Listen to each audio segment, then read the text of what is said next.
Assalamualaikum warahmatullahi wabarakatuh. Innal hamdalillah nahmaduhu wa nasta'inuhu wa na'udzu billahi min shururi anfusina wa min sayyiati a'malina. May yahdihillahu fala mudhillalah wa may yudhlil fala hadiyalah. Asyhadu an la ilaha illallah wa asyhadu anna Muhammadan abduhu wa rasuluh. Rabbi sholli wa yassir li amri wahlul 'uqdatam min lisani yafqahu qawli. Alhamdulillah, segala puji bagi Allah yang masih memberikan kepada kita kekuatan dan umur serta kesehatan sehingga kita masih bisa menjalankan ibadah saum di bulan Ramadan ini. Yang tak terasa kita sudah menginjak minggu kedua. Dan salawat serta salam kita panjatkan kepada Nabi Muhammad SAW beserta para keluarganya, para sahabatnya, para tabi'innya, dan kepada kita sebagai pengikutnya sampai akhir zaman. Saudara-saudaraku, di bulan Ramadan ini kita sering mendengar bahwa di minggu pertama Allah akan menurunkan rahmat-Nya kepada kita semua.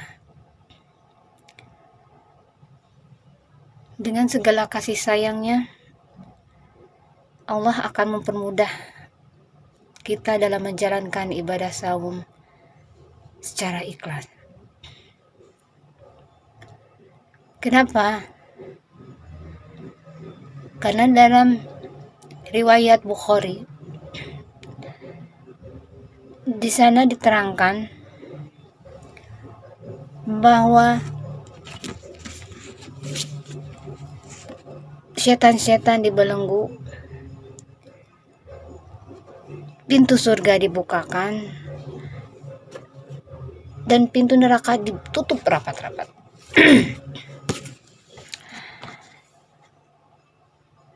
Sehingga bisa mempermudah kita dalam menjalankan ibadah saum ini. Yang jadi pertanyaannya, kenapa masih ada orang-orang di luar sana tidak bisa menjalankan atau belum bisa menjalankan saum khususnya di bulan Ramadan ini? Saudara-saudaraku, kita tahu dalam diri manusia itu Allah berikan akal dan nafsu. Inilah yang harus kita bisa kendalikan, nafsu yang harus bisa kendalikan. Dan dengan rahmat-Nya pula Allah memberikan kemudahan kepada kita supaya kita bisa mengendalikan nafsu kita. Dan Ramadan ini sering disebut juga sebagai pelatihan kepada kita untuk bisa mengendalikan, bukan hanya menahan lapar, dahaga, haus, tapi bisa mengendalikan nafsu kita. Contohnya bisa mengendalikan emosi kita. Dari mulai penglihatan, pendengaran, semua apa aktivitas yang kita lakukan itu harus bisa kita kendalikan. Di minggu kedua atau 10 hari kedua di bulan Ramadan, ampunan dan maghfirah Allah akan dilimpahkan kepada kita semua. Sehingga kita harus betul-betul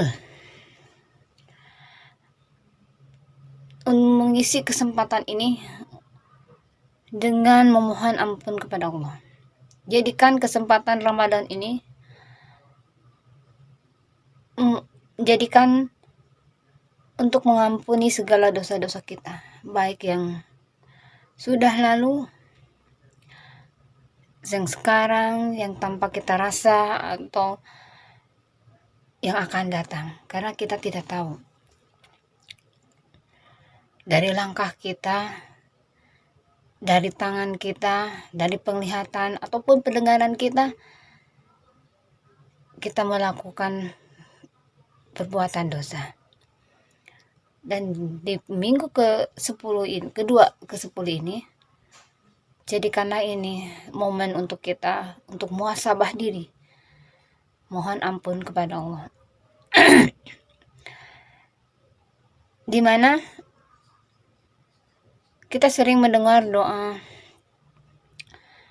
Allahumma innaka afuwun tuhibbul afwa fa'fu anni, di mana Allah sangat pemaaf. Allah senang pada orang yang memohon ampun. Oleh karena itu, marilah tingkatkan ibadah kita, tingkatkan sholat kita, dan mohonkanlah ampun.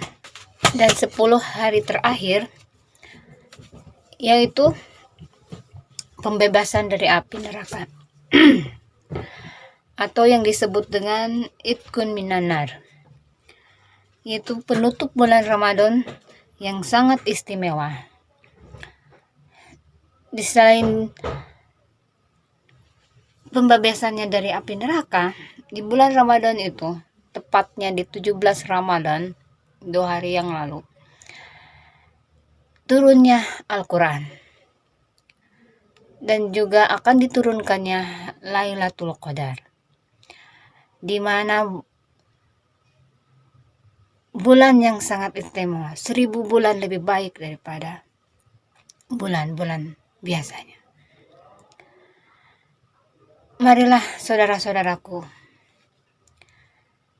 jangan hilangkan kesempatan ini, di mana kita masih bisa diberikan oleh Allah kesempatan, umur yang tidak pernah kita tahu apakah tahun depan kita masih bisa menikmati bulan Ramadan ini,